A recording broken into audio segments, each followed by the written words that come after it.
Who discovered that talent in you? Initially, मैं बहुत बचपन की बात कर रहा हूँ. That you can be an actor. Was it yourself? किसी दिन आपको realization हुई कि यार मैं एक्टर बन सकती हूँ, या किसी ने देखा आपके अंदर, किसी बड़े ने शायद बोला हो कि बेटा तुम्हारे अंदर तो बड़ा टैलेंट है, तुम एक्टर बनोगी एक दिन?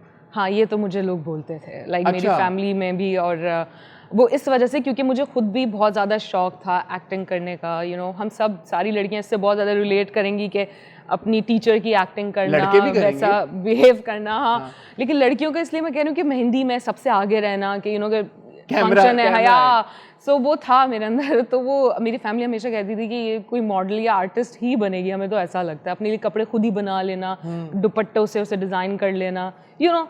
सो वो था, वो एक फैमिली में. Yes, you are right. पता चल जाता है, माँ बाप को तो पहले ही पता चल जाता है कि बच्चे ने कहाँ जाना है, क्या बनना है. आपकी अपनी कोई ऐसी मोमेंट थी जो रियलाइजेशन हुई है एक पॉइंट पे? छोटे बच्चे होते हैं ना, वो कहते हैं मैं तो बड़े होके पायलट बनूंगा या बनूंगी, या डॉक्टर बनूंगा या डॉक्टर बनूंगी, बट आपके बारे में मुझे पता है कि आप you always wanted to be an actor. You know, you see कि हाँ, मेरी अपनी ख्वाहिश तो यही थी कि मैं एक एक्टर. From what as?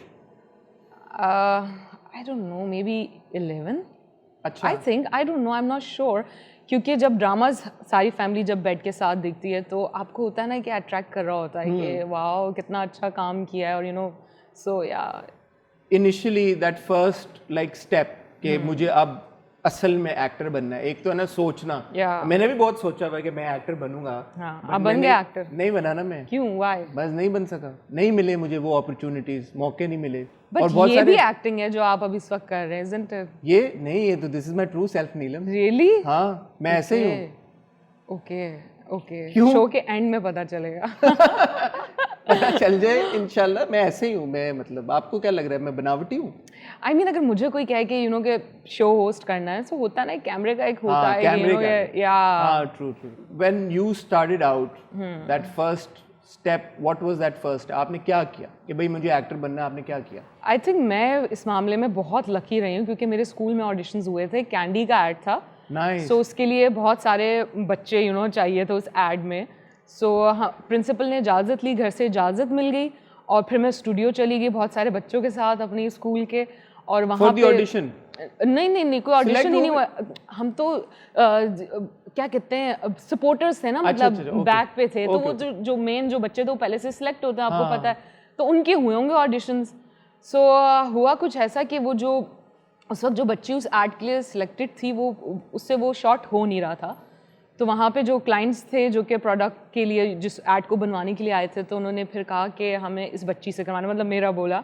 तो मेरी प्रिंसिपल ने कहा आप कर लोगी? तो मैं तो आई वाज लाइक हाँ बिल्कुल मैं करूँगी. और मैंने किया, और वो पूरा ऐड हो गया, और उसके बाद बड़े बड़े बिलबोर्ड्स लग गए. मुझे कोई, जैसे जो भी इंसान फर्स्ट टाइम अगर टीवी पे काम करे या कैमरे के साथ काम करे, तो कैमरा अगर सामने तो आपको नहीं पता कि आप पीछे से आ रहे हैं या नहीं आ रहे, यू नो कि ऐसा हो रहा होता है. सो मुझे भी नहीं था आइडिया कि यू नो कि मैं लीड पे हूँ और अब ये तो इस तरह से हो जाएगा. सो उसके बाद मेरा क्लास में बड़ा रिकॉर्ड भी लगता था. वो जो कैंडी का नाम था उससे मुझे फिर सब बुलाते भी थे. सो उसके बाद मुझे फिर एड्स मिलना शुरू हो गए. एंड एयरपोर्ट पे एक बहुत ही फेमस राइटर हैं, वो मिली. उन्होंने मेरी मदर से कहा कि आपको चाहिए आप इसे एक्टिंग करवाएं, और ये इस तरह से. या फिर एयरपोर्ट पे उन्होंने टैलेंट आपका परख लिया. यू सी, माशाल्लाह. तो इस तरह से. या आपको पता है मेरा आज तक कोई अपना पोर्टफोलियो फर्स्ट टाइम जैसे लोग होते हैं ना बनाते हैं, सो वो भी नहीं था. हाँ, वो पोर्टफोलियो लेके a lot of people go to all these production houses के यार मैं ऑडिशंस के लिए वो सब कुछ. तो माशाल्लाह, you've been very lucky. Yeah, yes. So